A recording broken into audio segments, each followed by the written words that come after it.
Hello everybody and welcome to today's video. And in today's video we have Izzy on the tractor. Hello! Got a tractor and box full of fence posts, wire and all sorts, and a Viennetta dog. That's her name, Viennetta, or Ness.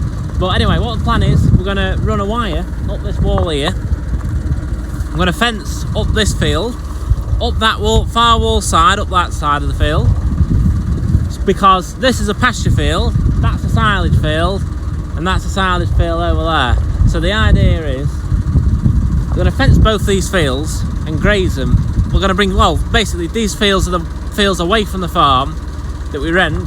We're going to put heifers on them. So the idea is, well, last year what we did was we actually mowed a big proportion of this field, but this year there's a lot of muck still in the bottom just because we haven't had any rain. So we're going to scrap the idea of mowing it. We're going to graze the heifers on it. So I've got three reels, so I'll need all three. And yeah, hopefully we'll get this field fenced ready for the heifers going out probably in a week's time. But I've had to wait for Izzy to be here with me because I need someone to drive the tractor up the wall while I put the fence posts in. So yeah, we'll crack on. Mainly, one of the reasons we're doing this is because this wall's it's probably the worst one of the lot really. It's a bit low. Heifers, if they've got short grass, they'll just climb over that and into that field. I mean, I don't want that because that field's for mowing.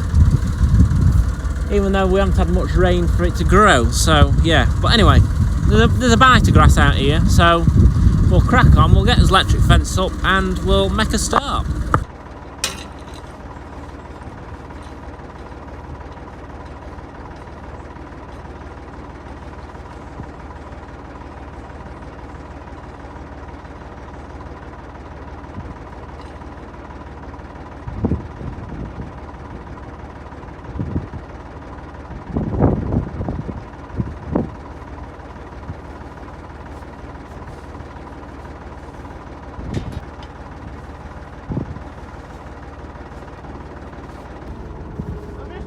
Crawl in low one. Yeah, if I shout stop, you'll stop, won't you? Yeah, but just shout. I will. It's just if the wire snags, that's all. Yeah.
but the wire's got caught on something and it's snagged.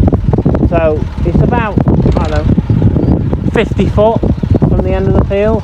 So we'll leave that fence it is for now and start on this field. So this is the field we're in now. So this is another pasture for the heifers.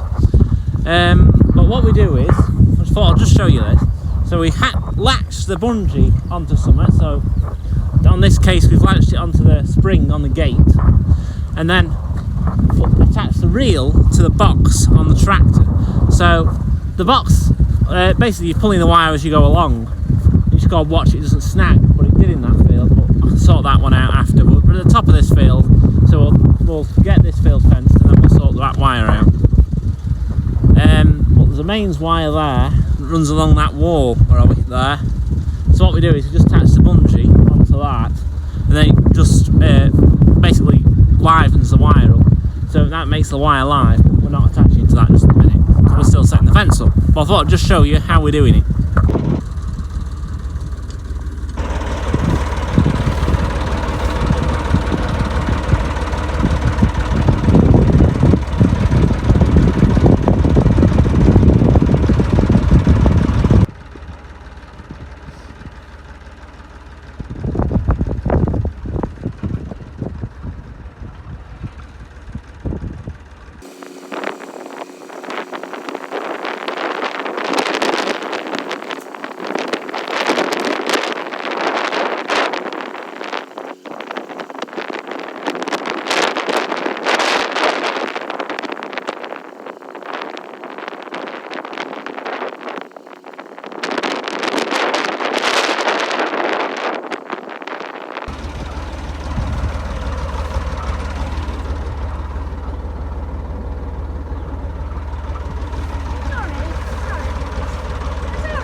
Right, so we're back. So I've been back home, had some dinner, me and Ness have.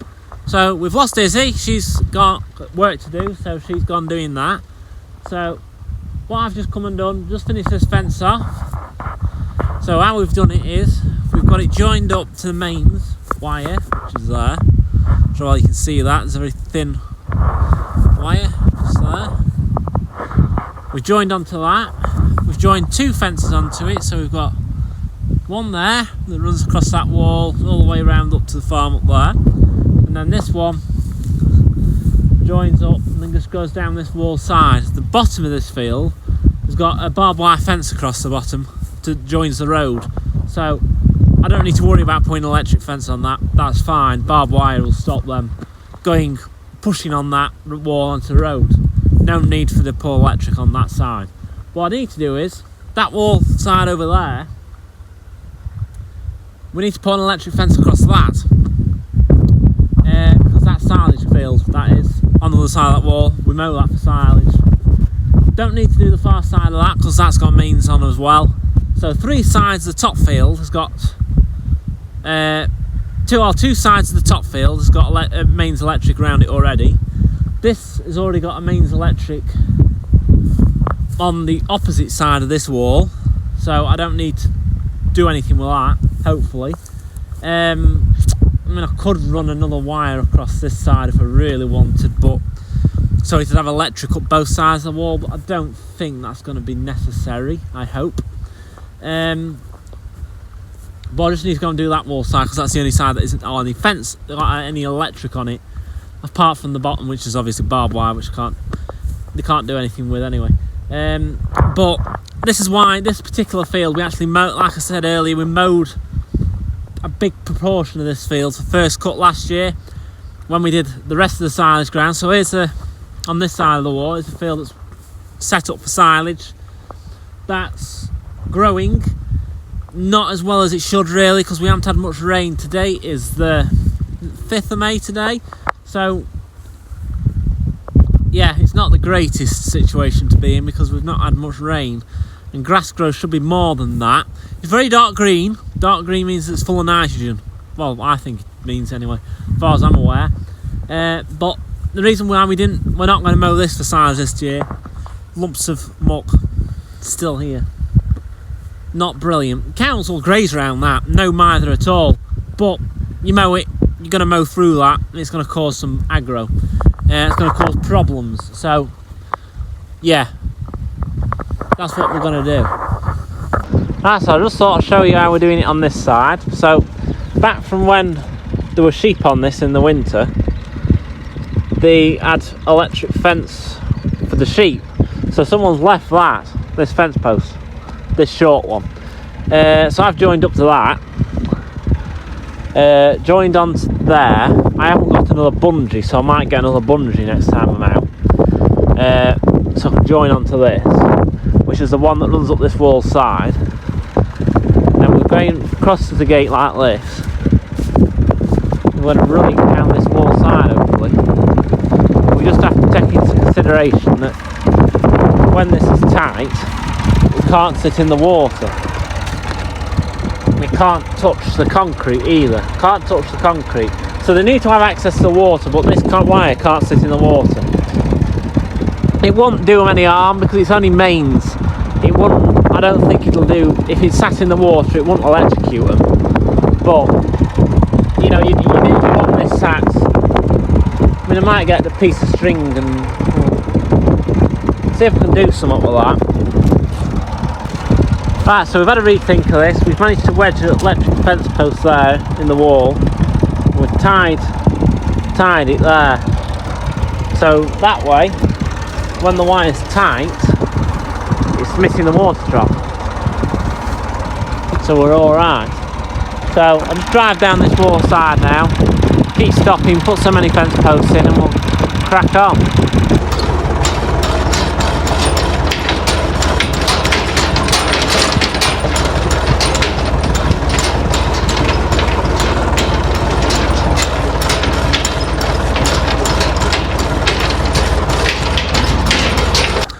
Right, so I just thought I'd show you this little bit now, because in a previous video I talked about how the grass was burning a bit, which is very unusual for the end of April, beginning of May.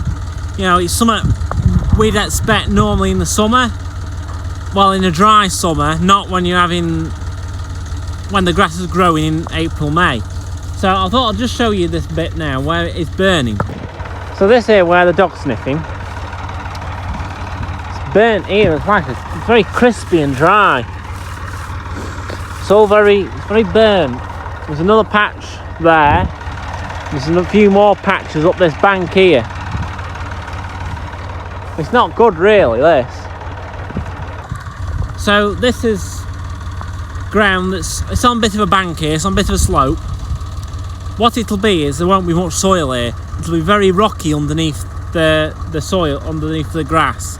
So there'll be only a couple of inches of soil tops, and what's happened is the sun's just burnt it, and there's nothing in the nutrient. The sun's burnt the grass and it's burnt the soil underneath. So yeah, hey ho, it's just a bit of just one of them things. Nothing we can do about it, because this isn't the only field. We've got a lot of fields with banks in that are like this.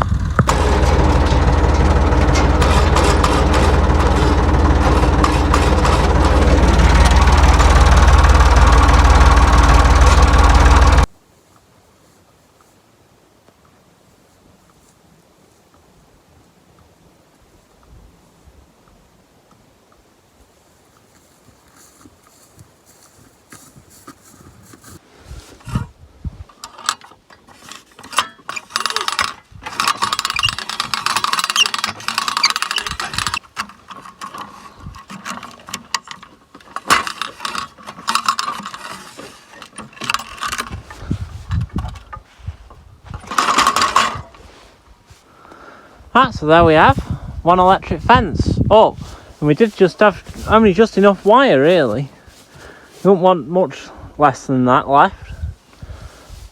So last summer we didn't put a fence down this wall side because we ended up mowing this field, but as like I said, explained, there's still bits of muck on the ground, and we don't want to do that this time.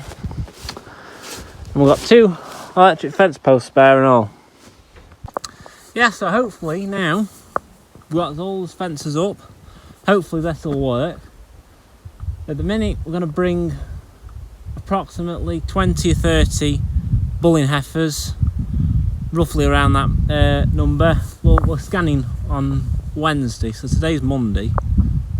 We're scanning on Wednesday, and then we'll know how many aren't in calf that we can bring here to graze for the summer, because there's 20 acres between these two fields, and they've grown grass quite well really, considering, because they've not had any fertiliser, these two fields. All they've had is box muck, and yeah, that's the reason why we're not mowing this particular field this year. So we are mowing a little bit less than we did last year, but we have got plenty of silage left, so you know, we can sacrifice a field for that. But yeah, so these two fields are in a scheme, so they can't actually have fertiliser. So, but they've grown grass quite well anyway. But anyway, I'm going to leave the video here. Hopefully, you're going to have a video coming very soon of the heifers going out, because we all like to see that. And because we've got all this electric fencing up now. But the reason why we've done this is because heifers are notorious for being a bit lively when they go out to grass. We don't have to do this. We don't have to put this electric fence up. It's not switched on, that's why I'm touching it as well. There's a mains switch up there to switch it all on, but I don't want it on while I'm wiring it up. But like I said, we don't have to do this. It's only the way I do things. I've done it for a number of years. It just saves them running through these walls and destroying them, and because you can spend easily a day, 2 days building up the walls of the mess they make, because hopefully they'll go near a wall and they'll get a zap, get a bit of an electric shock, and they'll think, oh, I won't go near those walls anymore. And it's how you got to teach them really. But yeah, hopefully you've enjoyed this video. Preparations for the heifers going out. I've done all my electric fencing now here. There's another field at home that we might put heifers on, so we might put fencing on that, but I don't think I'll video doing that. But you've got a video now of me putting an electric fence up on the boundaries. It's just because obviously they destroy these walls. They're a bit lively, not been out to grass. Some of them won't have been out to grass before, so they don't know. It's a whole new experience to them, and I don't want them destroying the walls and potentially eating all my silage crop. Because this year, if it carries on being dry, we're going to need every bale of silage we can get. And if the heifers have gone through and eaten it, or destroyed it, lied on it, made a mess of it, it's a nightmare when they do that. So we don't want that. This is very bad. But hope you've enjoyed the video. Please give it a thumbs up if you have. Subscribe below, and I will see you in my next one. Hopefully you'll see the heifers going out soon. I'll see you. Bye.